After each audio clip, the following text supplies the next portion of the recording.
I'm Josh Duggar. We're here in South Carolina. We're in Charleston today. We're standing under the bridge here, and we're talking with this gentleman. And what's your name? That's fantastic. So you come all the way from England to support a man, a principle and conviction. That's great. Absolutely. I think what he did. And we'll see you guys soon. We're going to be heading to Florida from here after the South Carolina victory. A lot of news coming out this very day. There's a lot of different things going on out there.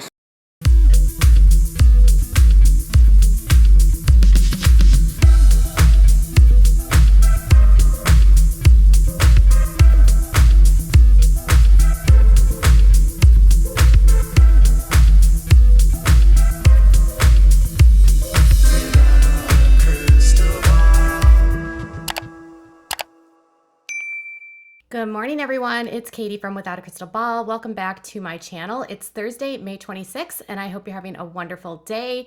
It's been very busy this week. There's been a lot to talk about when it comes to the Josh Duggar case. Yesterday, we got a little bit of closure with the sentence which was handed down, and now we are starting to get some more details and reactions from the family.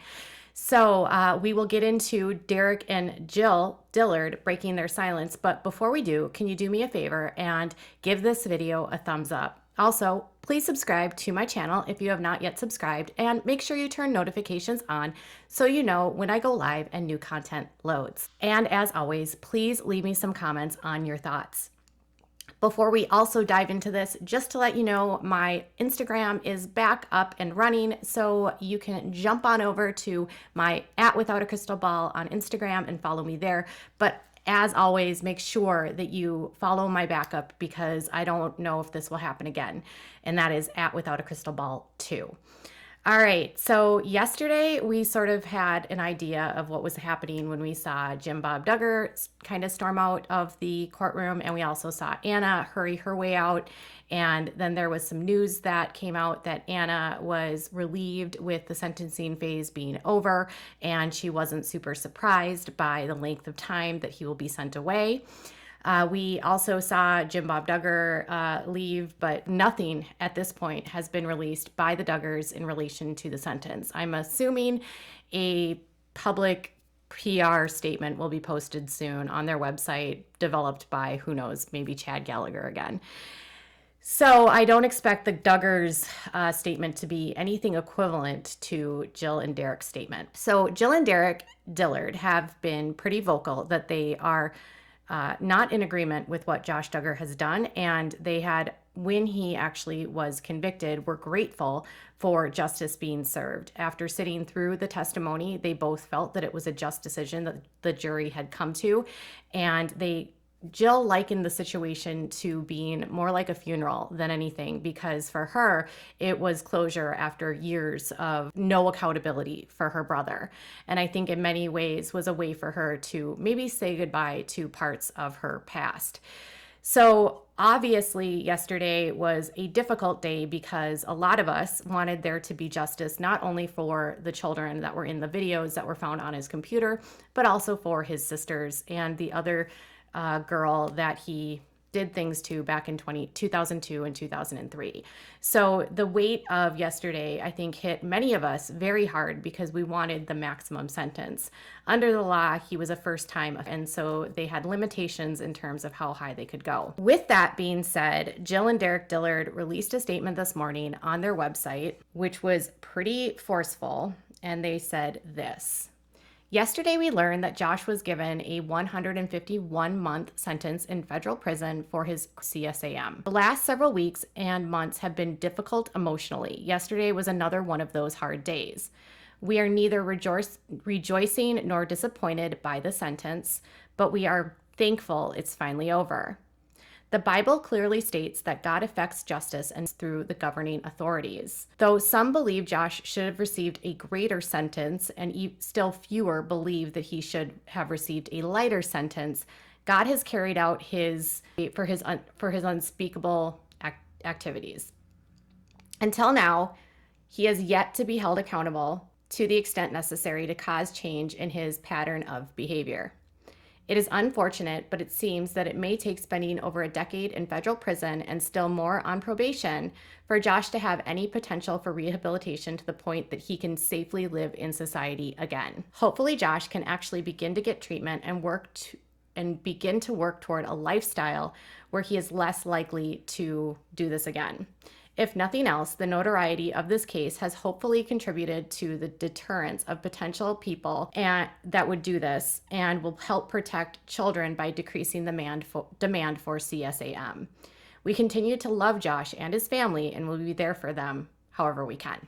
So the statement was released this morning on their website and was pretty, I would say, straightforward. They are grateful that he received justice. They are not gloating or happy about what happened, nor are they sad about what happened. They are just stoic about the situation. I did note that they were glad to see that he was finally held accountable, and it sounds like they would like him to be able to get treatment, and they don't believe that without it he will be able to safely be a part of society. So I think it's pretty clear where Jill and Derick stand when it comes to Josh. They are disgusted by what he's done.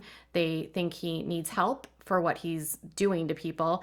And I did like in this statement that it's one of the first times someone in the family has actually brought up the children that were found in those videos, and that this did bring a huge exposure to the problem of this content online. If nothing else, I will say that we are learning more and more about this problem on the internet, and because of his notoriety and his infamy at this point, a lot of us learned about a underworld that we didn't even know existed. We traveled on this journey with this case and learned about the depravity that exists and the type of people that do this, and the horrible impacts it has on the kids involved. We've learned more about how law enforcement works diligently and so thoroughly to hold people accountable. In fact, yesterday when the sentence was handed down, the U.S. Attorney Clay Folks, who actually was, I think, the lead for the prosecution, he discussed that they were happy with the sentence. They would have preferred a higher sentence, but they felt like 12 and a half years was more than the 5 years that Josh Duggar wanted, and they believed that this was justice for the children that were in those videos. They also said that this case represented that no person is above the law despite their wealth, their fame, or their position in society, and that if you're doing this kind of behavior online, they will find you. They said they were going to double their efforts to increase their, efforts to get this kind of content offline, and that every single time one of those videos or images is shared, that child's situation that child is hurt all over again. In court, this is the part that I thought was the worst of all of the things that happened, was Josh Duggar's attorneys actually tried to argue that Josh didn't do anything to the children because Josh was going to maintain his innocence. So because Josh was innocent, he would not acknowledge that he did anything to anyone. I thought it was pretty sick to think that even at the point where he was there to get judgment and there's no proof otherwise that anyone else did anything, all of his conspiracies that he was set up by someone else, there's no proof. All the proof leads to him, that he still will not acknowledge what happened to those kids. It makes me fearful that he will not get help. Now, the response by Jill and Derick had some people confused. As I posted this on my Instagram, I noticed that people were saying that they didn't understand why Jill and Derick said that they still love Josh and Anna and would support his family in any way that they could. I think when it comes to the Derick and Jill and their faith, they're going to say that they love anyone as they would love anyone in the world. Like Christians are called to love other people. I don't think that loving someone means that you actually condone their behavior. I don't think it's you support their behavior. And I don't think this means that Jill and Derick are going to be writing letters to Josh and trying to, rectify or repair their relationship. In fact, I think it's quite the opposite. I think you can still love someone because they're related to you and they're your family, but you love them from a distance and you don't have a relationship with them and you have boundaries. And if I'm going to be completely honest, I don't think that Josh or Anna will be doing any reaching out to Derick and Jill, because Jill and Derick have been labeled as the ones that are dangerous by Jim Bob and Michelle. So if Derick and Jill are shunned by the family, there's nothing they can really do. The only thing they could do is say Anna wanted to leave. Maybe they could help provide resources or maybe, help with the kids. I don't know. But I don't think in terms of like them going to family functions, that's going to, come with this statement. I believe that they're just following their faith and that they're called to love. I wish this meant that they would actually sue Josh, but they won't. They already admitted that in court records. So while a lot of people want this to be justice for the girls and justice for what happened to them, and we wanted the sentence to be greater because of that, in a press conference yesterday, Clay did say, the U.S. attorney said that the factoring of what he did to his sisters played a role in the sentencing because it was considered an enhancement in his sentence. So while it doesn't sentence him to what he did, that was considered when the judge handed down a sentence for Josh. So we will find out in the coming days where Josh is going to be sent to. And I have a lot more details coming up about the different facilities that he can potentially go to and what life is going to be like there. I'm not surprised by Jill and Derick's statement. I think it's the best one yet, the most concise. And I hope that in some way they can move forward and, heal from this situation. I don't think it'll ever erase what's happened to Jill. I don't think it's ever going to change the life that she's had to go through because of this and the estrangement that it's caused in her family because she set boundaries. But I do hope that this time will actually get them to wake up. In fact, I spoke to someone yesterday who is friends or was friends with the Duggars for years, and they were disappointed with the sentence. So someone that knows them well said they were disappointed with the sentence, but they did say that they hoped that 12 and a half years was a long enough time for the Duggars or Anna to wake up and actually acknowledge that there's a problem here.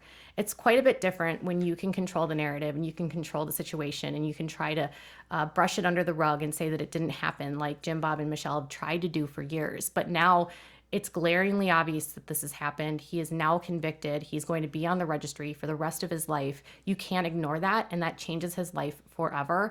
And that image that they wanted of their family, it's gone. Like Jim Bob, who's worked so hard to make sure that his family image stays a certain way, that doesn't exist anymore. And I think if we're going to talk about anything when it comes to this case, this is my final commentary, my opinion, is that when you seek to place your family name above the actual individuals that are hurt by your son, and you work to protect your son, but not protect those that have been hurt by your son, because your business, your show, and your image is more important, and your income is more important, that's a huge problem, and it's a demonstration of sort of what is wrong with reality television. When we go when we go and watch our shows and we glee and we gossip and we think it's, we talk about what happens on the show, we have to remember, we have to be cognizant of that. What we're seeing is edited. It's a version that producers are putting forth. It's a picture that the family wants you to see. It's not reality. There's nothing real when you watch that show. They're scripted in that the scenes are set up by production, the activities are paid for by the production, and you're not going to see them speak in real language that's authentic to who they are. You also I think this needs to speak to the fact that you've now seen firsthand how a PR-driven machine can make it so that it's acceptable to minimize what Josh did to his sisters while putting the girls in a situation where they're on a nationwide interview defending him. That interview never should have happened. I feel like, if anything, journalists might hopefully be able to learn from the fact that, there needs to be responsibility in how we report these types of cases. There needs to be responsibility in how we discuss these types of cases. And even if we want to talk about them forgiving them, don't give him a pass for what he did. Just don't. He didn't deserve to be defended, and he still doesn't today, in my opinion. And nobody on reality television should be given a second chance after word breaks in 2015 of what he had done. The Duggars should have been canned at that moment and never allowed back on television. They are finally now in a place where no one wants to work with them, and they will likely never have reality television fame again. That doesn't mean they're going to disappear from our TVs or even from social media, but at least we know that it's highly improbable that anyone will work with this family again. And I hope this opens up a wider discussion to the harms of the Institute and Basic Life Principles, the culture that they grew up in, and how this hurts children. All right, you guys, tell me what your thoughts are in the comments below. Bye, guys.